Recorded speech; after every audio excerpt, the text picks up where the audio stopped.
Quando se fala em pecado, frequentemente pensamos em atos terríveis, como adultério, assassinato e blasfêmia contra o Espírito Santo. Entretanto, existem outros pecados que desagradam a Deus, mas não recebem tanta atenção, uma vez que se tornaram comuns em nosso cotidiano. No entanto, o fato de esses erros fazerem parte da nossa rotina não significa que não desagradem a Deus. De acordo com a Bíblia, aquele que pratica o pecado é do diabo, porque o diabo vive pecando desde o princípio. Foi para isso que o Filho de Deus se manifestou, para destruir as obras do diabo. É importante compreender que todo pecado é prejudicial, pois nos afasta da presença de Deus e nos leva à morte espiritual. Portanto, é crucial reconhecermos e nos arrependermos de cada um dos nossos erros. Neste vídeo, gostaria de destacar 4 pecados muito comuns em nossas vidas que desagradam profundamente ao Senhor. No entanto, antes de prosseguirmos, por favor, deixe o seu like e inscreva-se no canal Sábio Milenar para receber os próximos conteúdos. Sem mais delongas, vamos para o vídeo. Primeiro pecado, a mentira.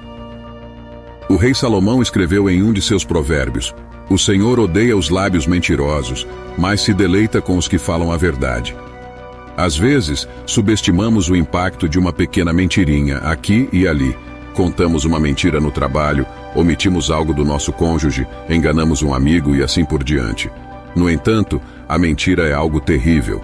Além de arruinar relacionamentos e causar injustiças, ela pode até levar à morte, como ocorreu com Ananias e Safira. A Bíblia relata que esse casal contribuía para a igreja logo após a ressurreição de Cristo e sua ascensão aos céus. Certa vez, venderam um terreno com a intenção de doar o dinheiro para o ministério. No entanto, decidiram reter uma parte do valor e ocultaram isso de Pedro. O Senhor revelou a mentira ao apóstolo, e o preço que pagaram foi alto.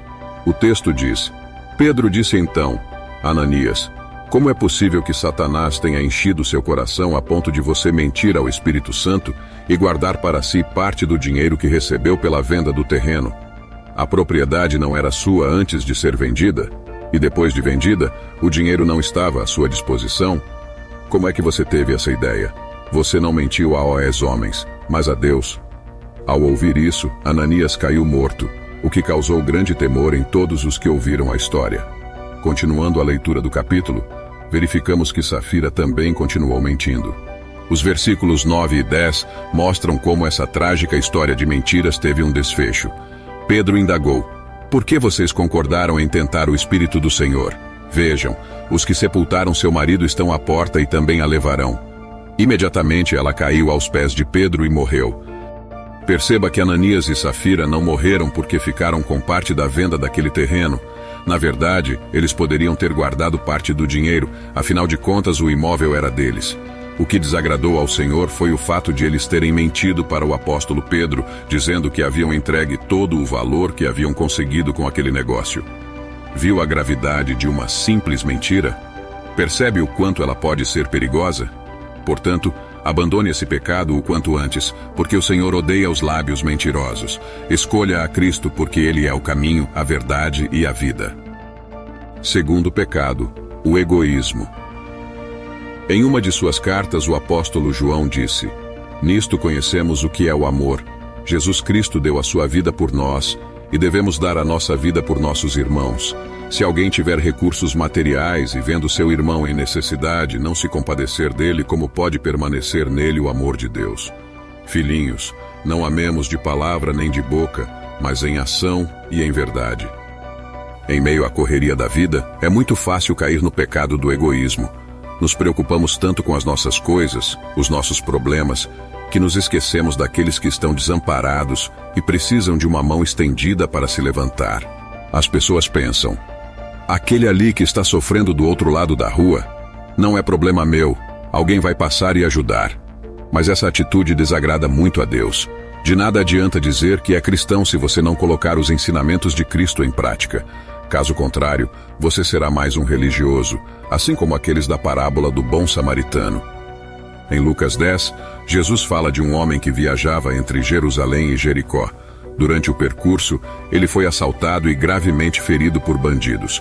Posteriormente, um sacerdote, um levita e um samaritano passaram por ele. Os 2 primeiros eram religiosos e, por isso, conheciam a palavra do Senhor. Já o terceiro era considerado um homem inferior e indigno por ser parte de um povo inimigo dos judeus.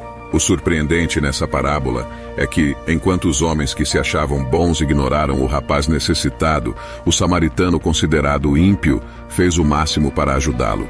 Jesus critica o egoísmo que existe no coração do crente. Os sacerdotes e levitas, por conhecerem o mandamento de amar o próximo, tinham a obrigação de socorrer o homem.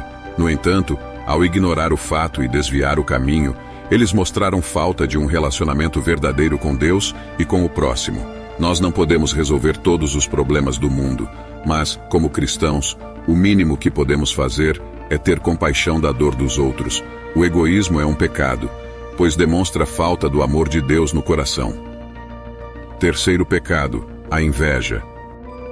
Este é outro pecado muito comum em nossa vida que devemos evitar.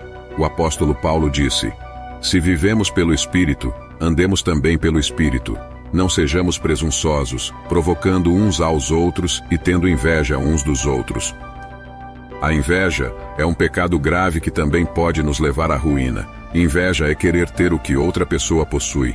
Quem sente inveja não consegue se alegrar quando outra pessoa é abençoada, chegando até mesmo a odiar seu irmão por possuir o que cobiça. E isso aconteceu com Saul, que viu sua vida e seu reinado serem destruídos quando começou a invejar Davi. O profeta Samuel narrou: quando os soldados voltavam para casa depois de Davi ter matado o filisteu, as mulheres saíram de todas as cidades de Israel ao encontro do rei Saul com cânticos e danças, com tamborins, com músicas alegres e instrumentos de 3 cordas. Enquanto dançavam, as mulheres cantavam: Saul matou milhares e Davi dezenas de milhares. Saul ficou muito irritado com esse refrão e aborrecido disse: atribuíram a Davi dezenas de milhares, mas a mim apenas milhares. O que mais lhe falta senão o reino? A partir de então, Saul olhava com inveja para Davi. Nessa passagem, percebemos que Saul teve tanta inveja da popularidade de Davi que ficou cegado espiritualmente. As pessoas estavam celebrando a vitória do exército de Israel e honrando seu rei, mas ele só conseguia ver o reconhecimento a Davi, que naquele momento era apenas um soldado. Note que se a canção tivesse dito apenas que Saul havia matado milhares, ele provavelmente teria ficado satisfeito, pois já era um feito significativo. Porém, diante das dezenas de milhares de Davi, o rei optou por comparar a enorme diferença entre eles. Assim, aos seus olhos, suas realizações nas batalhas foram diminuídas, como se alguém que matasse 1000 em combate tivesse feito pouco. Um grande problema da pessoa invejosa é que ela não se contenta em ser excelente no que faz. Ela quer ser a melhor e a maior. Continuando a leitura do livro de 1 Samuel, vemos que, após esse episódio, Saul se afastou da presença de Deus, começou a perseguir Davi e agir de acordo com suas emoções. Como resultado, sua vida e seu reinado foram destruídos. Portanto, não permita que a inveja feche seus olhos e o afaste da presença do Senhor. Opte por viver e andar no Espírito de Deus, pois somente Ele é capaz de mantê-lo longe do pecado.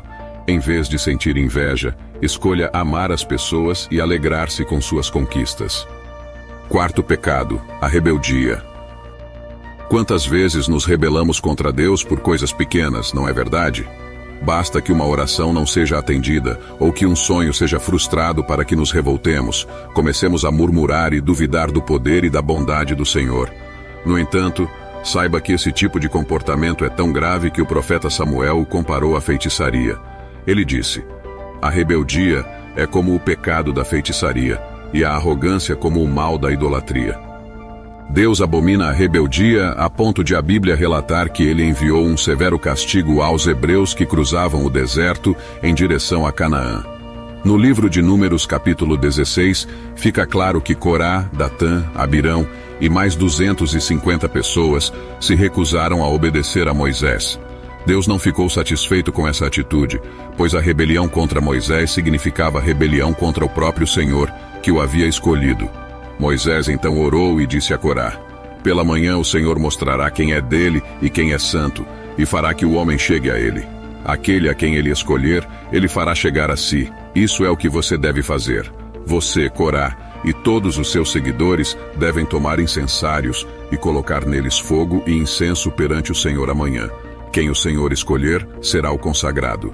No dia seguinte, Corá e os 250 homens foram ao tabernáculo encontrar Moisés e começaram a queimar incenso. Mas apenas os sacerdotes tinham essa autorização. Então Deus ordenou que o povo se afastasse de Corá e seus seguidores. De repente, o Senhor abriu uma grande fenda no chão e fez com que esses rebeldes fossem engolidos por ela. Quantas vezes queremos agir à nossa maneira e não obedecemos a Deus? Achamos que sabemos o que é melhor e nos desviamos completamente dos caminhos do Senhor. No entanto, a rebeldia é uma armadilha mortal que só traz problemas. Portanto, procure fazer a vontade de Deus e você estará seguro. Esses foram 4 pecados que desagradam a Deus. É claro que existem muitos outros, mas decidi trazer esses. Se você tem praticado esses pecados, abandone-os o mais rápido possível. O Senhor te ama profundamente e deseja que você viva em comunhão com Ele. Portanto, peça perdão por suas falhas e acredite que somente Deus pode transformar a sua vida. E se você gostou deste conteúdo, inscreva-se aqui no canal e compartilhe este vídeo com seus amigos. Que Deus te abençoe.